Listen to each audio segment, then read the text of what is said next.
Another day, another gala. So, nandito tayo ngayon sa Chureto Pagoda.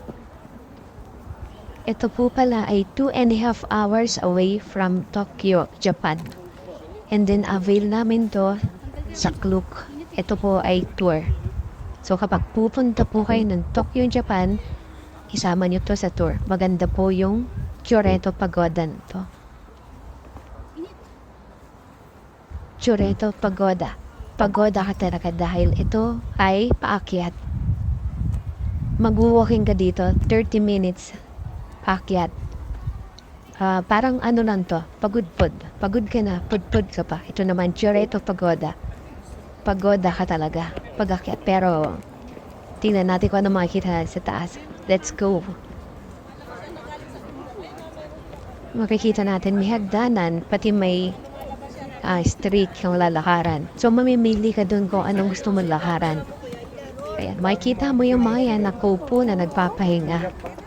Malamig nga po pala tong season na to, no? Ito po ay cherry blossom season. Kaya makikita natin naka-jacket sila.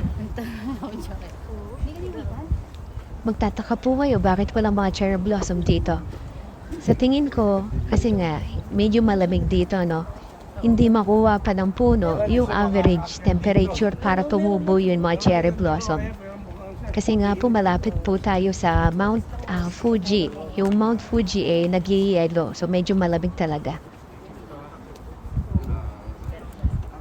Ayan po, madami tayong nakakasalubong. Siguro sa taas, mas marami pa yan.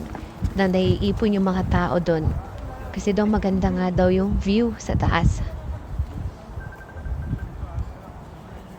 Pag po pala pupunta kayo dito, magdala kayo na lalagyanan ng tubig. Kasi meron ditong free na refillan ng tubig na malamig yung tubig na yun, masarap. Galing daw yun sa taas ng bundok. Safe daw yun inumin. So, pag pupunta kayo dito, lagi kayo magdala ng bottled water. Mahaba bang akyatan to? So, ang gagawin natin, fast forward na natin. Para makita natin kung ano yung nasa taas. Let's go!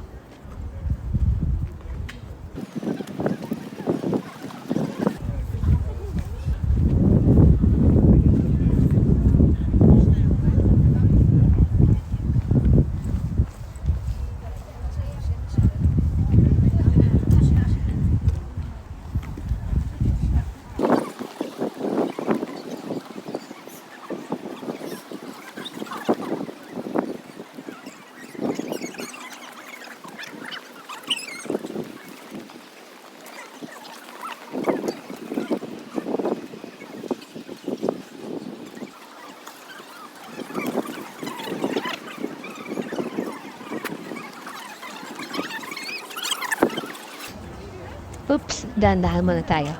Maganda ang view dito. Makikita natin and mga cherry blossom. Konti lang sila. Ayan, tingnan natin yung view. Ano makikita natin dito? Nasa taas na tayo eh. Yun. Si Mount Fuji. Wow! Yan, ang daming tao. Nakapila sa mga picture. So, ayan, pagod na sila. Ayan. Ayan si Chureto Pagoda. Yan ang makikita mo dito. Pati ang view ni Mount Fuji. Lapitan natin si Chureto Pagoda.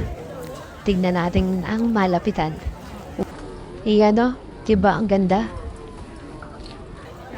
So, ikutin pa natin. Tignan pa natin kung ano yung makikita natin.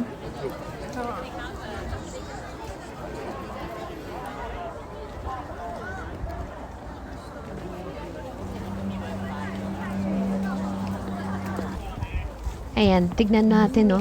Ang haba ng pila niyan. Tapos ang init. Kahit malamig, masakit sa ulo. Oh my God. Grabe namang pila yan. Para lang sa picture. Papakita ko sa inyo kung ano yung picture na yun, ha. Pero tignan mo natin si Mount Fuji. Yun, no. Grabe naman pila yan, mga beshi. Yung pinipilahan nila, ito yung view na makukuha mo. Ang ganda naman, di ba? Ayan, ang ganda, di ba? May taas siya na 5th floor. Yan, tignan mo si ate yan na umaura. Puntahan na lang natin si Mount Fuji. Yan. Sipatin na lang natin. And kung makikita natin si Mount Fuji ngayon ay nagpakita. Maulap lagi yan eh. Pero tingnan mo ang ganda. Oh, ha?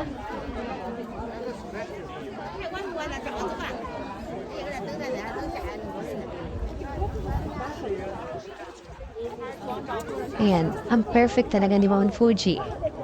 Oh. Ganda oh. Babalik-balikan mo talaga siya. Kahit ilang beses ka nang pumunta, babalik ka pa rin kay Mount Fuji. Kasi ang ganda niya talaga. Grabe, ang ganda talaga dito. Ilagay niyo to sa bucket list niyo kung pupunta kayo ng Tokyo, Japan. Ang ganda ni Mount Fuji, oh. Kadalasan yan, maulap yan. Pero ngayon, tingnan mo. Nagyayelo talaga, oh.